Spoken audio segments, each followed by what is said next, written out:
প্ৰিয় বন্ধু বান্ধৱীসকল, আপোনালোক সকলোলৈকে মই নমস্কাৰ জনাইছোঁ। মই আজি আপোনালোকক আমাৰ সকলোৰে প্ৰিয় পদুম ফুলৰ বিষয়ে কিছু কথা ক'ব খুজিছোঁ। ঐতিহাসিক সময়ৰ পৰাই পদুম ফুল মানুহৰ এবিধ প্ৰিয় ফুল। বাল্মীকি ৰামায়ণত কিষ্কিন্ধাকাণ্ডত পদুম ফুলৰ বৰ্ণনা পোৱা যায়। অনেক গৱেষণাৰ অন্তত প্ৰমাণ পোৱা গৈছে যে প্ৰাচীন ভাৰত, মিছৰ, চীন, জাপান আদি দেশৰ সমাজ সংস্কৃতিত পদুম ফুলে এক বিশেষ স্থান লাভ কৰিছে। পদুম ভাৰতৰ জাতীয় ফুল।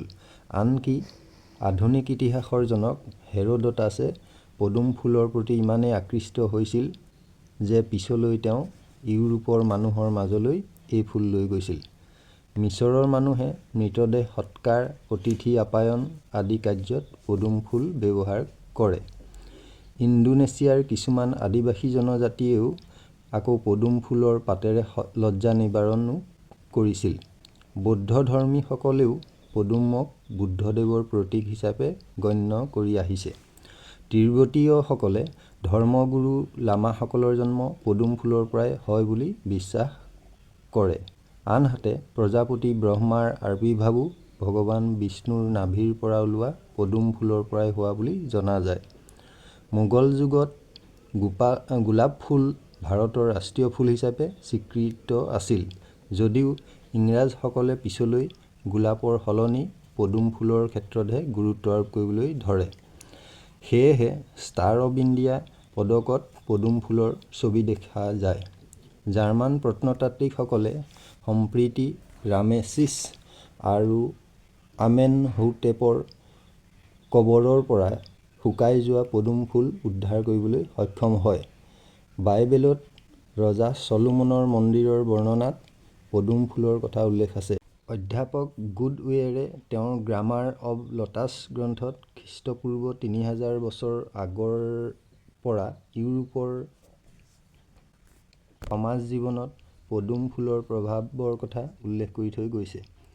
উপনিষদ, তন্ত্ৰশাস্ত্ৰ, বৌদ্ধ ধৰ্মৰ শাস্ত্ৰ, পিৰামিডৰ সভ্যতা আদিত বিশেষ স্থান লভিবলৈ সক্ষম হোৱা পদুম ফুল নেলম্বনাচেই প্ৰজাতিৰ উদ্ভিদ।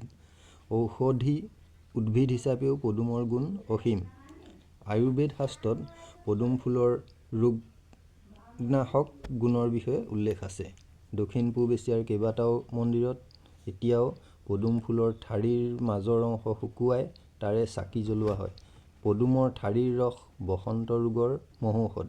বিভিন্ন চৰ্ম ৰোগত শিপাৰ ৰস ব্যৱহাৰ কৰি সুফল পোৱা যায়। তাৰ উপৰিও পদুমৰ পাহি খাদ্যত ছটিয়াই দি খাদ্য সুগন্ধিত কৰাৰ প্ৰথা কোৰিয়ান সমাজত প্ৰচলিত হৈ আহিছে।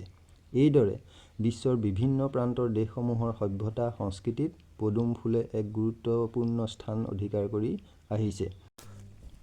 প্ৰিয় বন্ধু বান্ধৱীসকল, যদিহে আপোনালোকে মোৰ এই পদুম ফুলৰ বিষয়ে কোৱা কথাখিনি শুনি ভাল পায় নাইবা কিবা প্ৰকাৰে উপকৃত হৈছে বুলি ভাবে, তেন্তে যদি ভিডিঅ'টো ইউটিউবত শুনি আছে চেনেলটো ছাবস্ক্ৰাইব কৰিবলৈ, আৰু যদি ফেচবুকত শুনি আছে তেন্তে পেজটো ফ'ল' কৰিবলৈ নাপাহৰিব। লগতে ভিডিঅ'টো লাইক, কমেণ্ট, শ্বেয়াৰ কৰিব বুলি আশা থাকিল। ধন্যবাদ।